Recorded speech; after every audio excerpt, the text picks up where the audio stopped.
But, sir, a twisted and ungainly trunk often bears goodly fruit. Perhaps he was a kind, well-spoken gentleman. Oh, no. For Adelaide his sting lay in his tongue. His sting is present, though his tongue is past. But stay, my liege. Over yonder mountain's brow comes a small body bearing Gama's arms. And now I look more closely at it, sir, I see attached to it King Gama's legs. From which I gather this corollary, that that small body must be Gama's own. Ah, the princess with him. Well, my liege, unless her highness is full 6 feet high, and wears mustachios, and smokes cigars, and rides en cavalier in coat of steel, I do not think it is. One never knows. She's a strange girl, I've heard, does odd things. Come, bustle there! For Gama, place the richest robes we own. For Gama, place the coarsest prison dress. For Gama, let our best spare bed be aired. For Gama, let our deepest dungeon yawn. For Gama, lay the costliest banquet out. For Gama, place cold water and dry bread. For as Gama bring the princess either here, or bring her not, so shall King Gama have much more than everything, much less than nothing.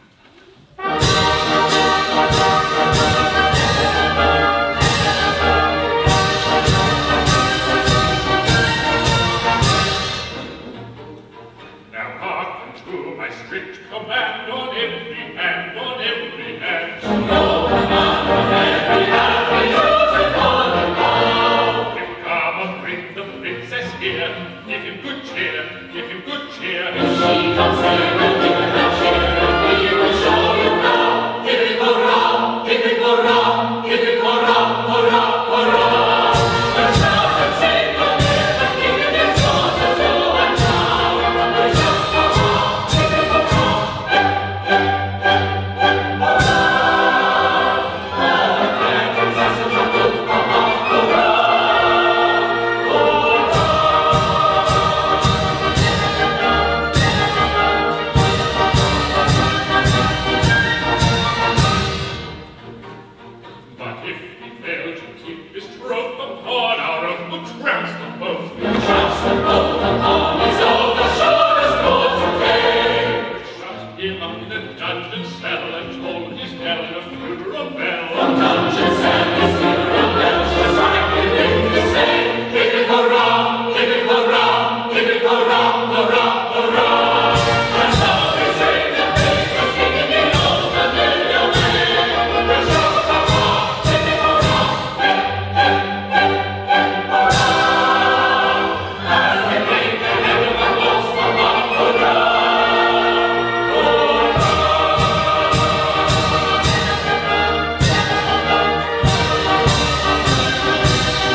Your Majesty, my lords, ladies and gentlemen, tea is served.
And there devotes herself to stern philosophies. Then I should say the loss of such a wife is one to which a reasonable man might be easily reconciled. No, for I am not a reasonable man. She is my wife, has been for 20 years. I think I see her now. Aha, let me look. In my mind's eye, I mean.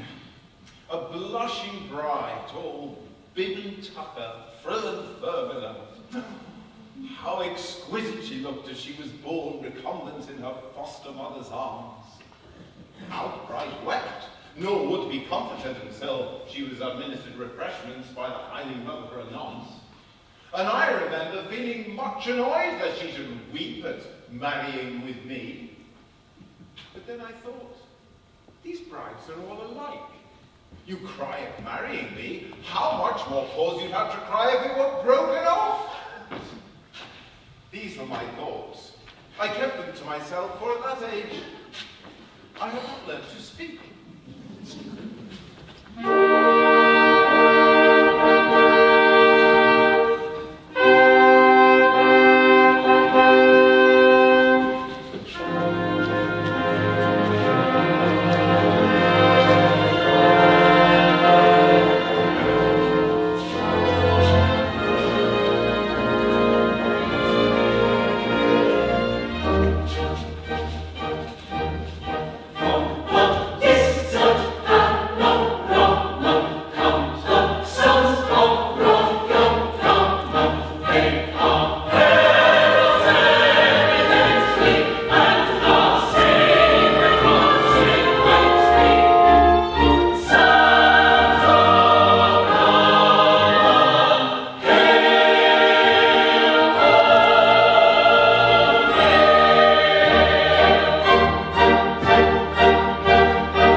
I will tell you what I am. I'm a genuine philanthropist, all other kinds are sham. Each little fault of temper and each social defect in my erring fellow creatures I endeavor to correct.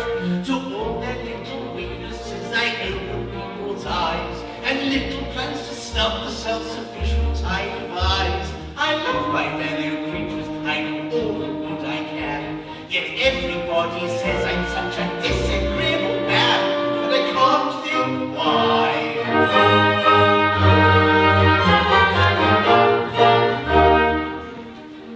Compliments inflated, I will withering reply, and vanity I always do my best to mortify. A charitable action I can skillfully dissect, and interested motives I delight to detect. I know everybody's income and what everybody earns, and I carefully compare it with the income tax returns. But to benefit humanity, however much I can, yet everybody says I'm such a disagreeable man, and I can't think why.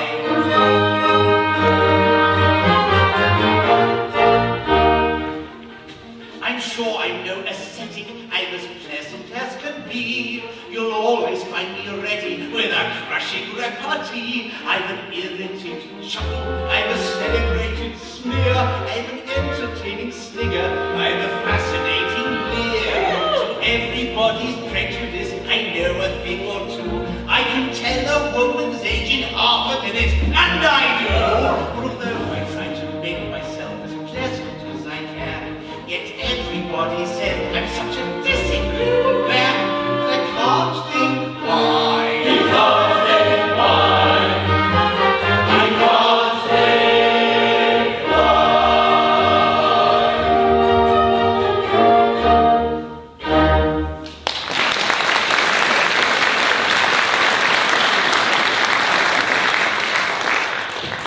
So, this is Castle Hildebrand.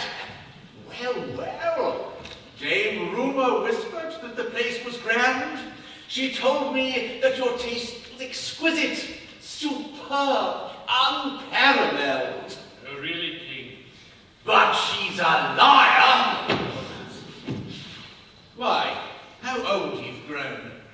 Ah, is this Hilarion? Why, you've changed too. You were a singularly handsome child. Ah, your courtier, come then, ply your trade. Tell me some lies. How do you like your king? Vile rumour says he's all but imbecile. Now, that's not true. My lord, we love our king. His wise remarks are valued by his court as precious stones. And for the self-same cause, like precious stones, his sensible remarks derive their value from their scarcity. Oh, come now, tell the truth for once. Tell it to me. Come, I'll harm you not. This leg is crooked, this foot is ill-designed, this shoulder wears a hump. Come, out with it. Look, here's my face. Yeah, now, am I not the worst of nature's blunders? Nature never errs. To those who know the workings of your mind, your face and figure, sir, suggest a book appropriately bound. Harkye, sir, how dare ye bandy words with me? No need to bandy aught that appertains to you. Do you permit this, king? We are in doubt whether to treat you as an honored guest, or as a traitor knave who plights his word and breaks it. If the casting votes with me, I give it for the former. We shall see. Under the terms of our contract signed and sealed, you're bound to bring the Princess Ida here today. Why is she not with you?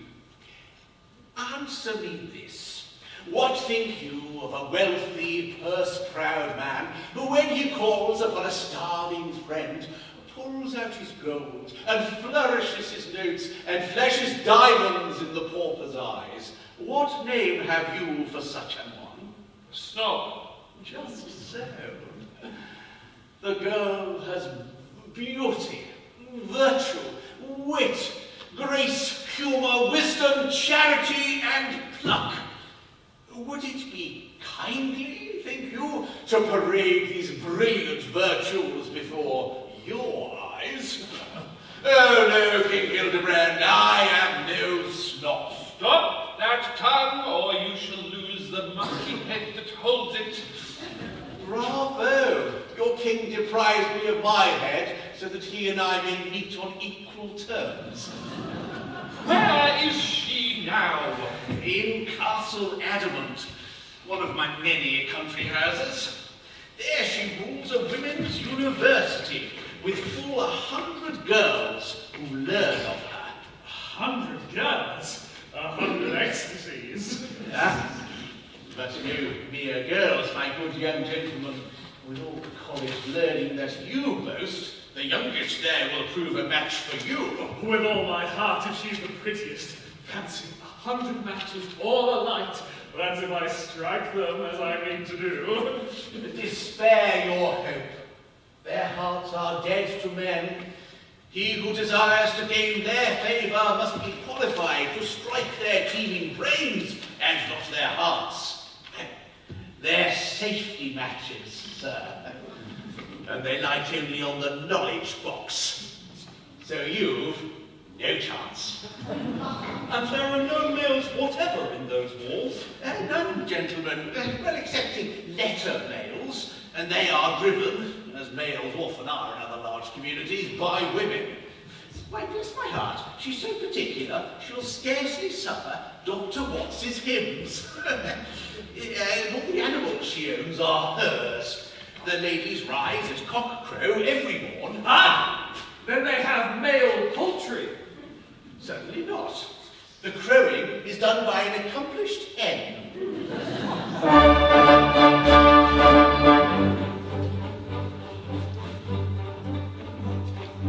Perhaps if you address the lady most politely, flatter and impress the lady most politely, humbly beg and humbly sue, she may deign to look on you, but your doing you must do. Most politely,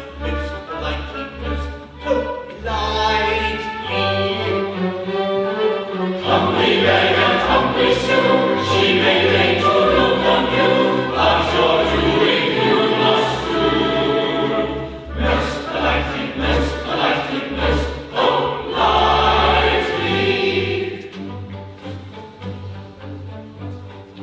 You went for the lady most politely, she's going to scorn the lady most politely, you'll remain as hostage dear, should till there you disappear, we will hang you, never fear.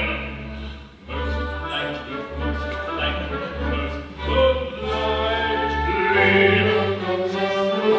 You'll remain as hostage here, should till there you disappear, we will hang you, never fear.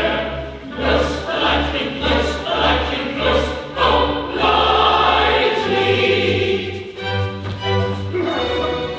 Come, Cyril, Florian, our course is plain.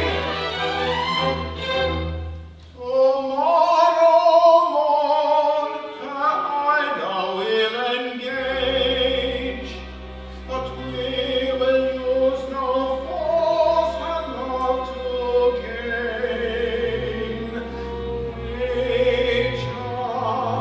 Nature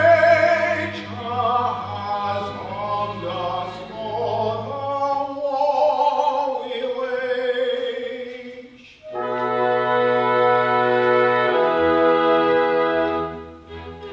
Expressive glances shall be our lances, a pops of celery, a light artillery, will storm their bowers with scented showers of fairest flowers that we come by.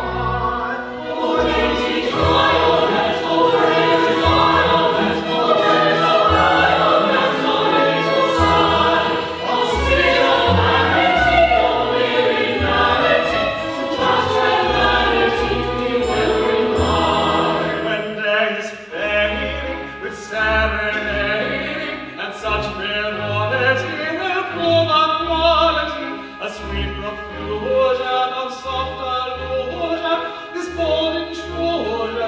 justify, this bold intrusion shall justify.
Come,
She's expelled. Expelled because although she knew no man of any kind may pass our walls, she dared to bring a set of chessmen here. My friends know apart. They're only men of wood. They are men with whom you give each other mint. That's enough. The next is Chloe. Chloe shall lose 3 terms. Well, yesterday, when looking through her drawing book, I found a sketch of a perambulator. Oh, double perambulator. Oh, shameless girl. That's all at present. Now, attention pray, your principal, the princess, comes to give her usual inaugural address to those young ladies who joined yesterday. We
In mathematics, woman leads the way.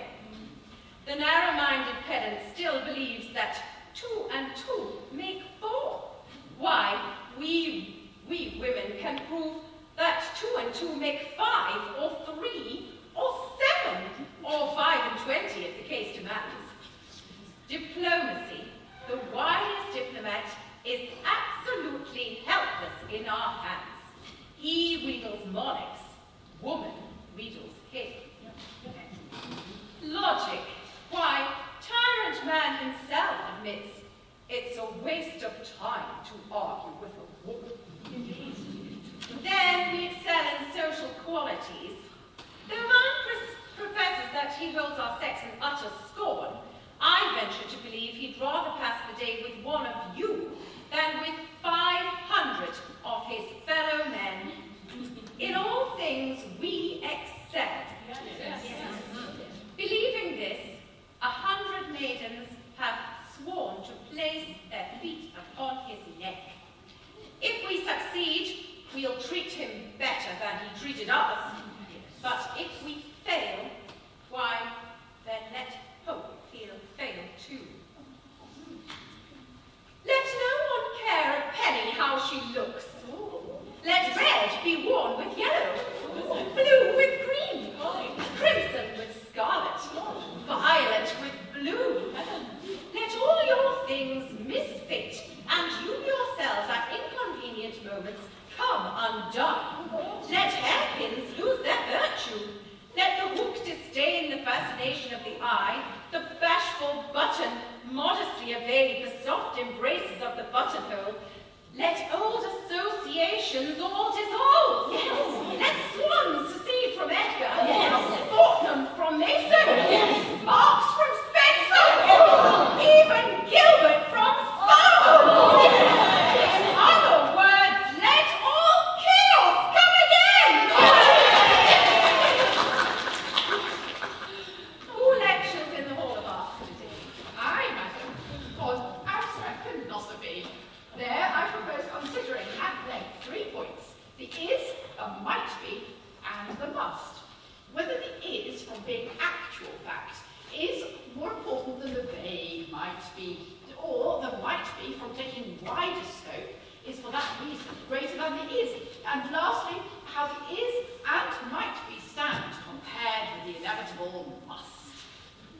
The subject's deep. How do you treat it, pray? Madam, I take 3 possibilities and strike a balance then between the 3. As thus, the Princess Ida is, the Lady Psyche might be, Lady Blanche, neglected Blanche, inevitably must. Given these 3 hypotheses, to find the actual betting against each of them. Your theme's ambitious. Pray you bear in mind, who highest saw, falls farthest. Farewell to you and your pupils. Maidens, follow me.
university, we shall see. These are the phenomena that every pretty nomina is hoping at a university, we shall see. As the fashion they will swear it, so they say. So they say, And the circle they will square it, some by day. some by day, And the little pigs their teaching for to fly. to fly, And the practice was to reaching by and by. by and by, Each newly joined aspirant to the clan. to the clan, Must repudiate the tyrant known as man. known as man. They have mocked at him and flouted, for they do not care about him, and they're going to do without him if they can. If they can. These are the phenomena that every pretty nomina is hoping at a university, we shall see. These are the phenomena that every pretty nomina is hoping at a university, we shall see. In this college, useful knowledge can be learned on heart. The Lord very glory said, we will not arise. We will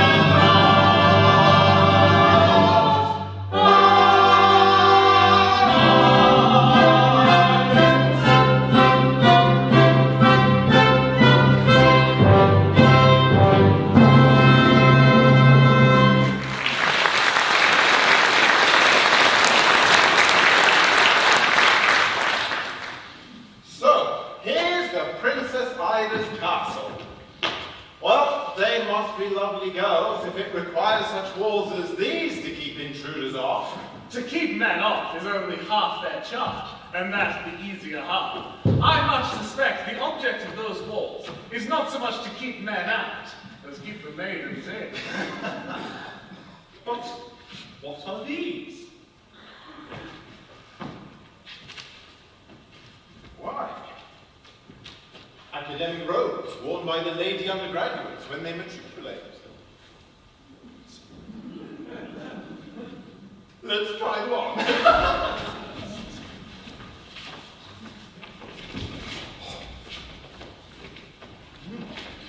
Which part do you put on first? You tell me you've never done this before, Florian? Are you telling me you have? Of course! Used to do it all the time. In amateur theatricals, you know. Fair enough. Now, I've never worn an academic gown before. Funny that. This is rather nice. Is this one my son's? Oh, here we have it. Does it matter which way up? Depends what you're talking about.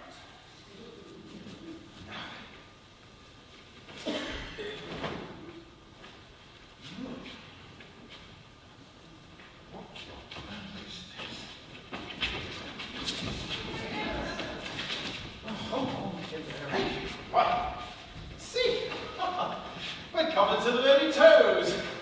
Three lovely lady undergraduates who, weary of the world and all its wooing, And pennant for deeds there's no undoing. Looked at askance by well-conducted maids. Seek sanctuary in these classic shades.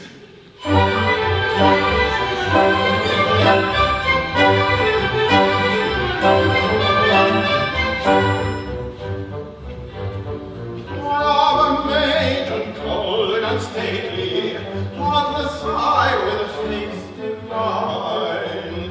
What do I want with a heart innately? Every heart I meet is mine. Every heart I meet is mine. Is mine. Naughty, humble, all you're free. Little care I what may be, so that a maid is fair to see. Every maid is the maid for me.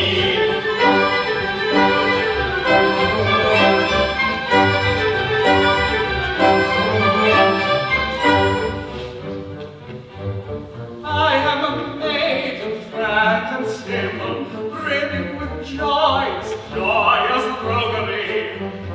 Merriment lurks in every dimple, nobody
Madam, accept our humblest reverence. We greet you, ladies. What would you with us? What shall I say? We are 3 students, ma'am. 3 well-bred maids of liberal estate who wish to join this university. If, as you say, you wish to join our ranks and will subscribe to all our rules, 'tis well. To all your rules we cheerfully subscribe. You say you're noble women.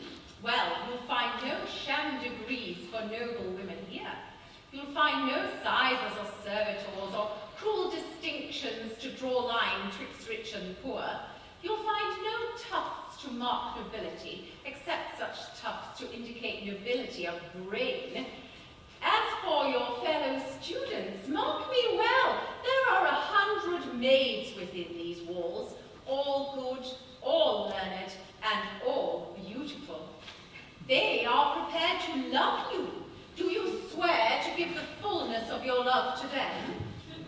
Upon our words and honours, madam, we will. But we go further.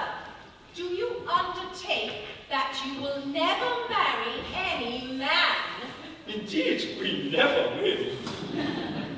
Consider well, you must prefer our maids to all mankind. To all mankind, we much prefer your maids. We should be dolts indeed if we did not, seeing how fair. Cash, that's rather strong. But have you left no lovers at your home who may pursue you here? Oh, no, ma'am, no. We are holy ladies, as no doubt you see, and we have never fished for lovers' love. We smile on girls who deck themselves in gems and false hair, and meretricious ornaments to chain the fleeting fancy of a man, but do not imitate them. What we have of hair is all our own. Our colour, too, unladylike but not unwomanly, is nature's handiwork, and man has learned to reckon nature an impertinence. Well, beauty counts for naught within these walls. If all you say is true, then you pass with us a happy, happy time. If, as you say, madam, 100 maidens wait within to welcome us with smiles and open arms, I think there's very little doubt we shall.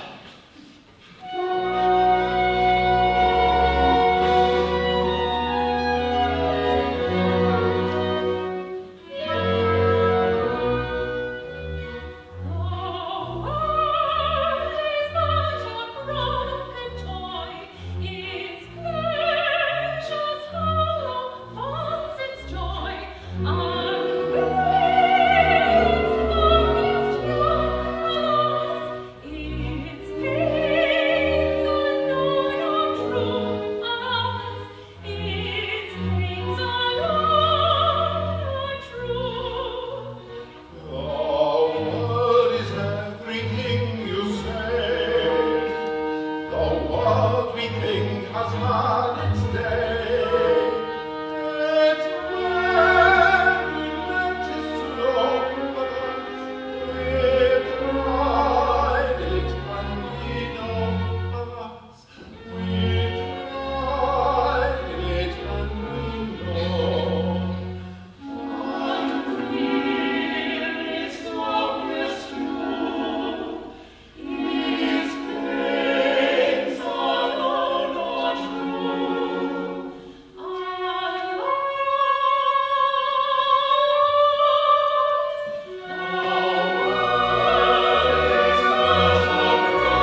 gentlemen, for willy-nilly we are maidens now, and maids against our will we must remain. These ladies are secretly in their mirth. Here's a catastrophe, Hilarion. That's my sister. She'll remember me, though years have passed since she and I last met. Then make a virtue of necessity and trust our secret to her gentle care. Psyche. Why, don't you know me? Florian. Why, Florian? My sister. Oh, my dear. But why are you here? And who are these? I am that Prince Hilarion to whom your princess is betrothed. I come to claim her plighted love. Your brother Florian and Cyril come to see me safely through. The Prince Hilarion. And Cyril, too. How strange. My earliest playfellows. Why, let me look. Are you that learned little Psyche who at school alarmed her mates because she called a buttercup ranunculus bulbosus?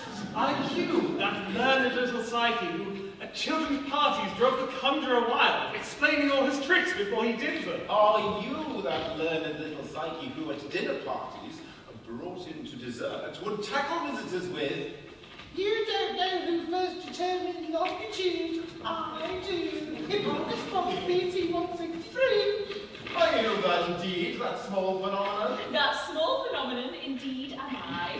But gentlemen, 'tis death to enter here. We have promised to renounce mankind. Renounce mankind?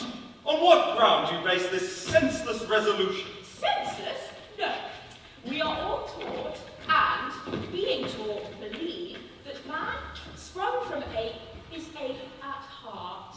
That's rather strong. The truth is always strong.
beautiful as women are.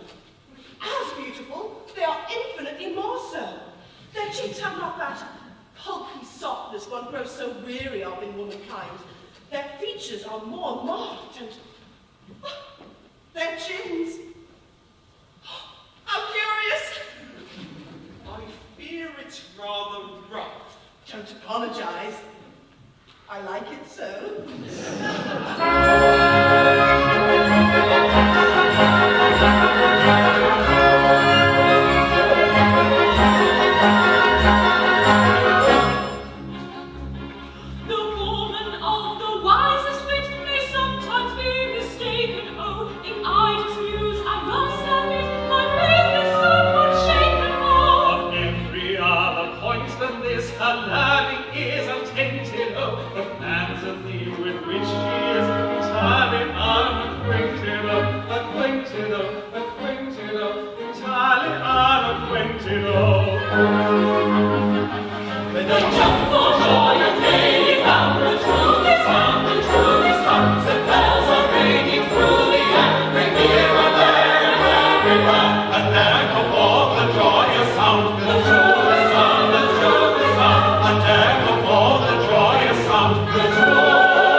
Well, I have tried, though I've not winked at anything for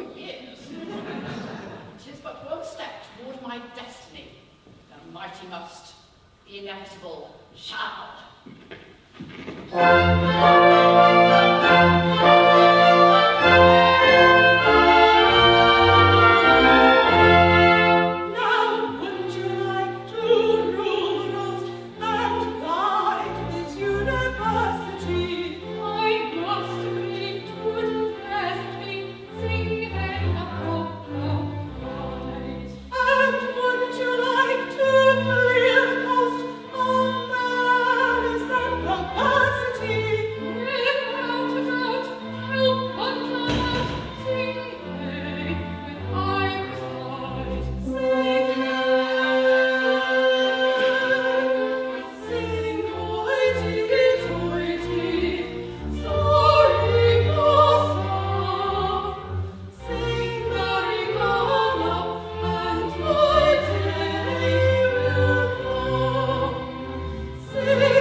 Please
to me.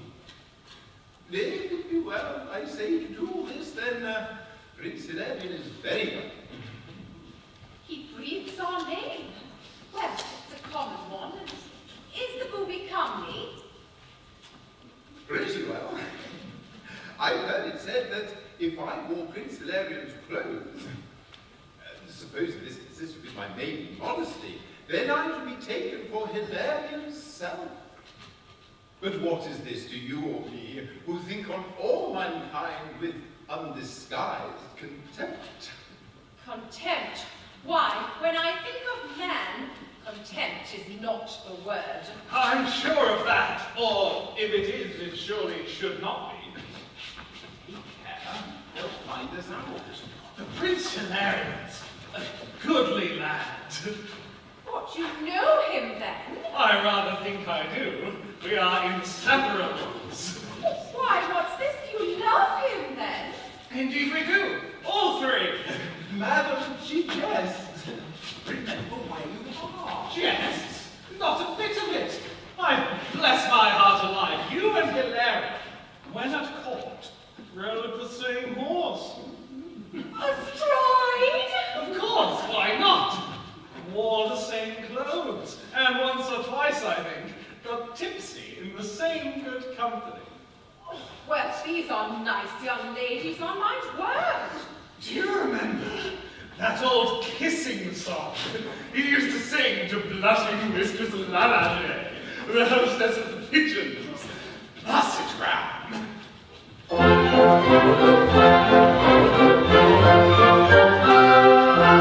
What you know the kind of maid sets my heart aflame. Eyes must be downcast and stained, cheeks must blush for shame. She may neither tongues of sin, but demure in everything, and her head in flawless grace, with pouting lips that seem to say, oh, kiss me, kiss me, kiss me, kiss me, oh, I die of shame. Please, that's the kind of name sets my heart aflame. Kiss me, kiss me, kiss me, kiss me, oh, I die of shame. Please, that's the kind of name sets my heart aflame.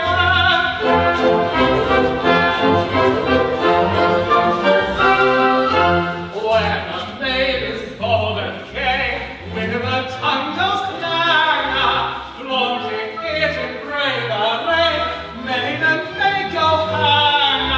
Sunflower gay and holly hot, never shall my garden spot find the blushing rose of fame, with pouting lips that seem to say, oh, kiss me, kiss me, kiss me, kiss me, oh, I die of shame. Please do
finds a pride with an open tide at the early age of 1, and drying up every kind of thing who's indisposed of partying.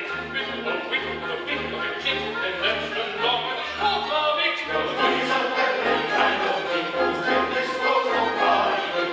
Bit of a wit, a bit of a chit, and that's the long and the short of it.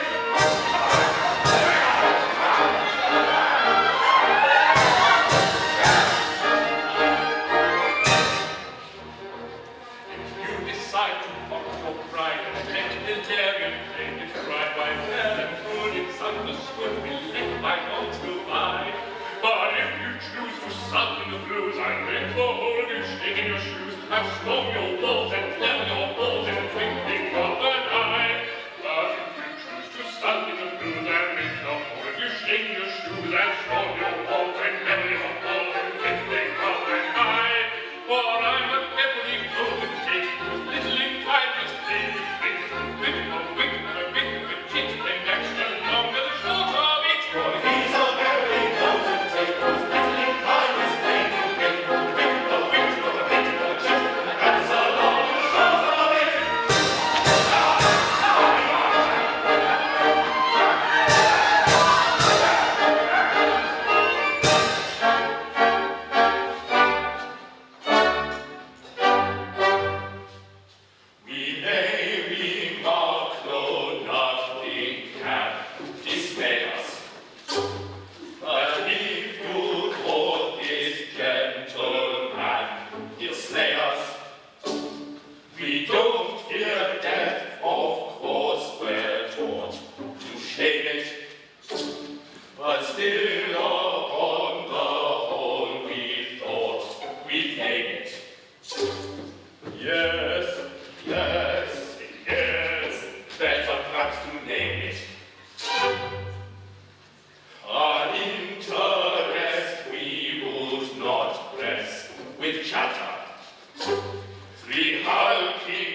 can fight today. Wear naught but what is necessary to preserve your dignity and give your limbs full play.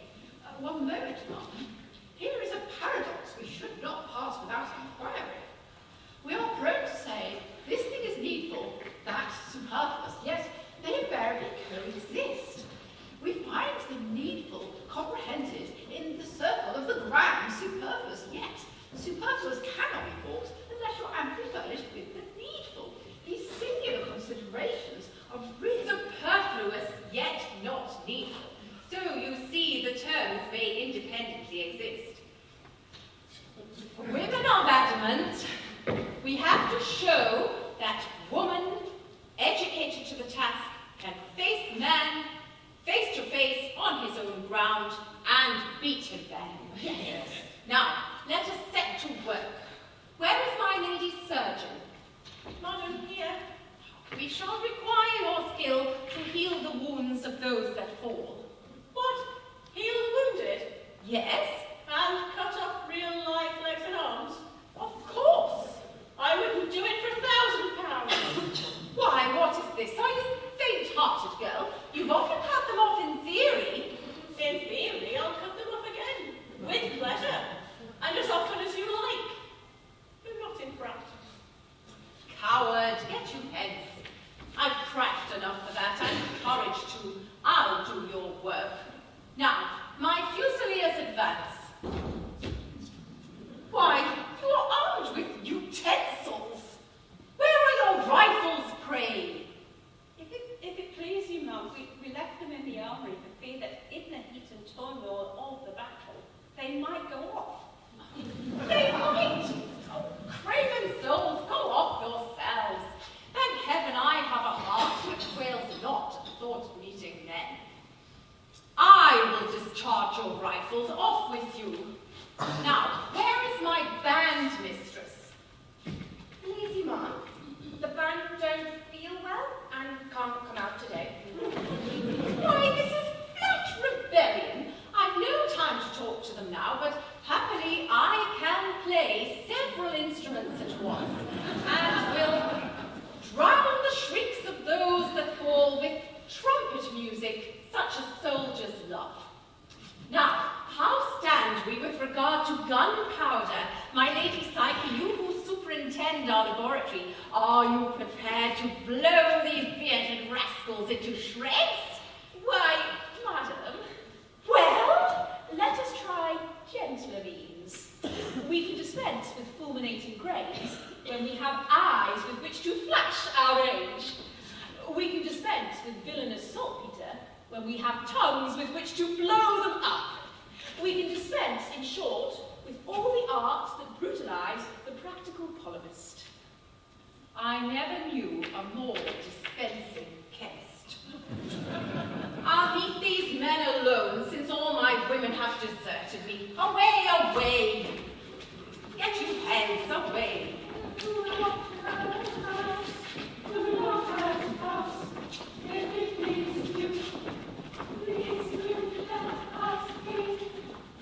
So fails my cherished plans, so fails my faith, and with it hope, and all that comes of hope.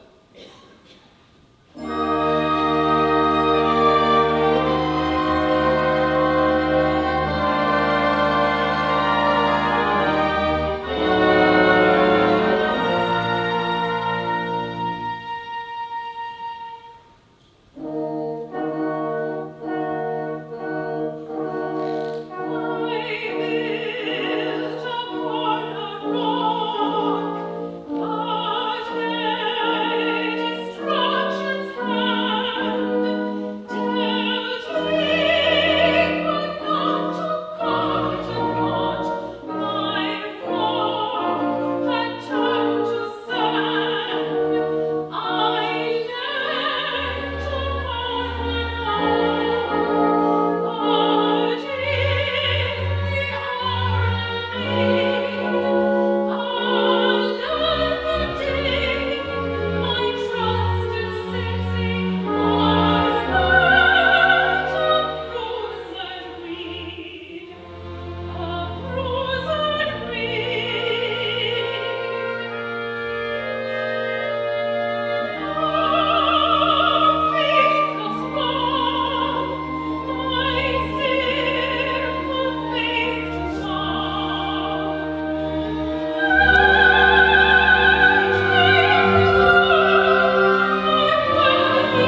tethered ass. I come to thee with words from Hildebrand. Those duly given, I return to blank captivity. I'm free so far. Your message? Hildebrand is loath to war with women. Pit my sons, my 3 brave sons, against these popinjays, these tufted jackadandy featherheads. And on the issue let thy hand defend. Insult on insult's head. Are we a stake for fighting men? What fiend possesses thee that thou hast come with offers such as these, from such as he to such an one as I? I am possessed by the pale devil of a shaking heart. My stubborn will is bent. I dare not face that devilish monarch's black malignity. He tortures me with torments worse than death. I haven't anything to grumble at. He finds out what particular meats I love and gives me them. The very choicest wines, the costliest robes, the richest rooms are mine. He suffers none to thwart my simplest plan, and gives strict orders none should contradict me. He's made my life a curse. My tortured father.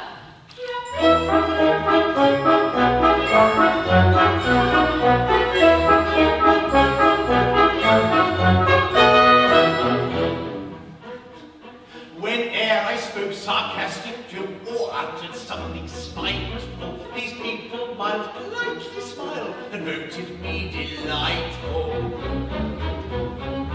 Oh, when a wight sits up all night, ill-mentioned jokes devising, and all his wiles are met with smiles, it's hard, there's no disguising. Ah, oh, don't the days seem lank and long, when all goes right and nothing goes wrong? And isn't your life extremely flat, with nothing whatever to grumble at? Oh, isn't your life extremely flat, with nothing whatever to grumble at?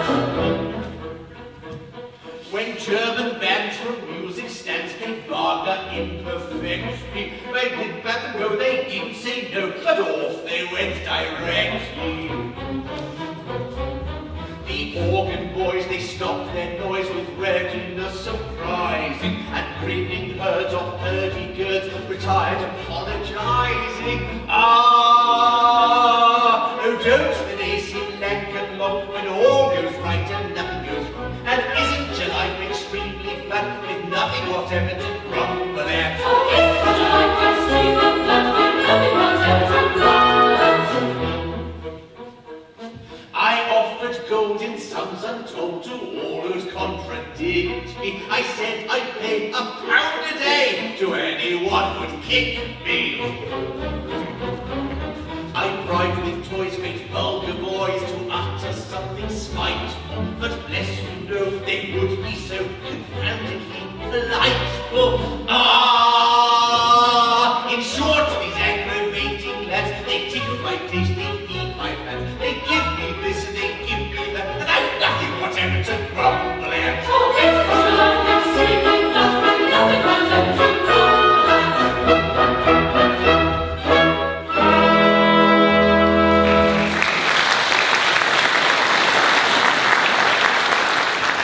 My poor old father, how he must have suffered. Well, I yield. She yields, I'm free, I'm free. Open the gates, admit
Yes, it is.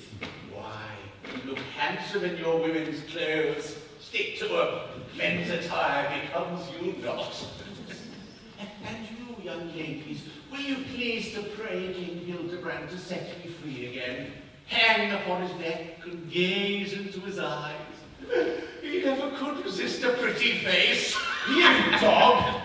You'll find though I wear women's garb, my sword is long and sharp. Hush, pretty one.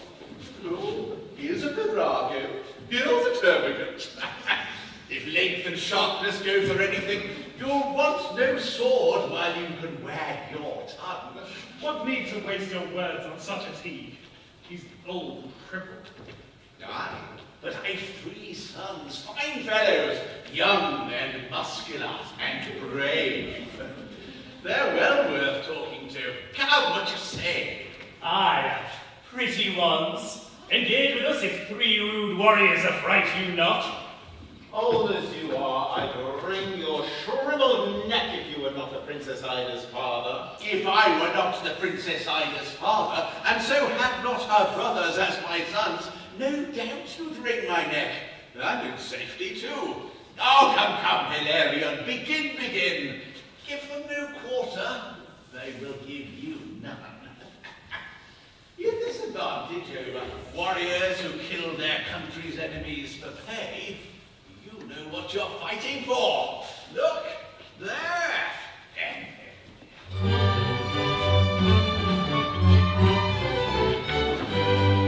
This helmet, I suppose, was meant to warn off blows. It's very hot and weighs a lot, as many a cartoon knows, as many a cartoon knows, as many a cartoon knows, as many a cartoon knows. So off that helmet goes. Yes, so off that helmet goes. But I-15 cuirass is but a useless mass. They're made of steel and weigh a deal. A tight-fitting cuirass is but a useless mass. For man is but an ass who fights in a cuirass. So off goes that cuirass. Yes, so off goes that cuirass. These brasses prove to tell, they look uncommon well, but in a fight they're much too tight. They're like a lobster shell. They're like a lobster shell. Yes, they're like a lobster shell. These things I treat the same, I quite forget their name. They turn one's legs to primitate, their aid I lost display, their aid I lost display. Oh, I forget their name, no, I forget their name.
might both resign, and if I do, will you then take my place?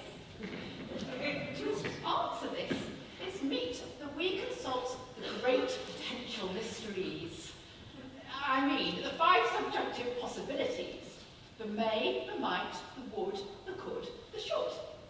Can you resign? The prince may claim. If you might, you could. And if you should, I would. I thought as much. Well then, to my fate I yield. So ends my cherished scheme. For I had hoped to band all women with my maiden throng and make them all abjure tyrannic man.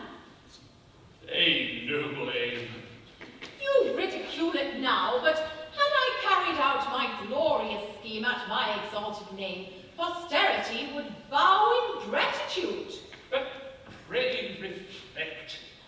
If you enlist all women in your cause, and make them all abjure tyrannic man, the obvious question then arises, how is this posterity to be provided? I never thought of that. My Lady Blanche, how do you solve the riddle? Don't ask me. Abstract philosophy won't answer it. Take him. He is your shall. Give in to fate. And you desert me. I alone am staunch. Madam, you place your trust in woman. Well, woman has failed you utterly. Try man. Give him one chance, it's only fair. Besides, women are far too precious, too divine to try on proven theories upon. Experiments, the proverbs say, are made on humble subjects. Try our grosser and mould it as you will. Remember too, dear madam, if at any time you feel yourself aweary of the prince, you can return to Castle Adamant and rule your girls as he is for you know. And shall I find the Lady Psyche here? If Cyril, ma'am, does not behave, I think you might. And you, Melissa, shall I find you here? Madam, however Florian turns out, unhesitatingly I answer, no. Consider this, my love. If your mamma had looked upon things from your point of view, I wish she had. Why, where would you have been? There's an unbounded field of speculation upon which I could discourse for hours. No doubt. We'll not trouble you. Hilarion, I have been wrong. I see my error now. Take me, Hilarion. We'll walk the world yoked in all exercise of noble end, and so through those dark gates across the wild that no man knows. Indeed, I love thee. Come.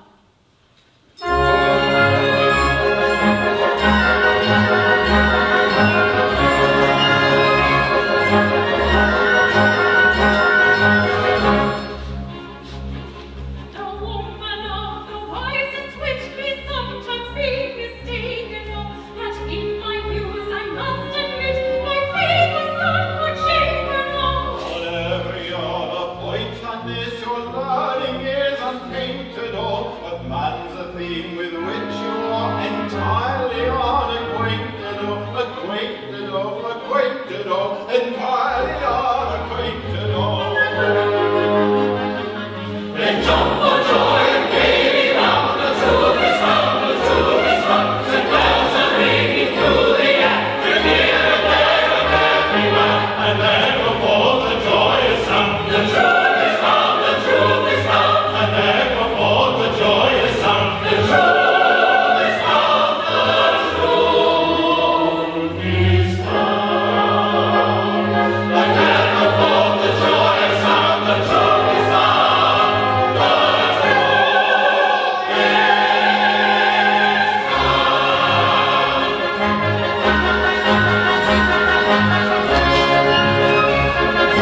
Thank you.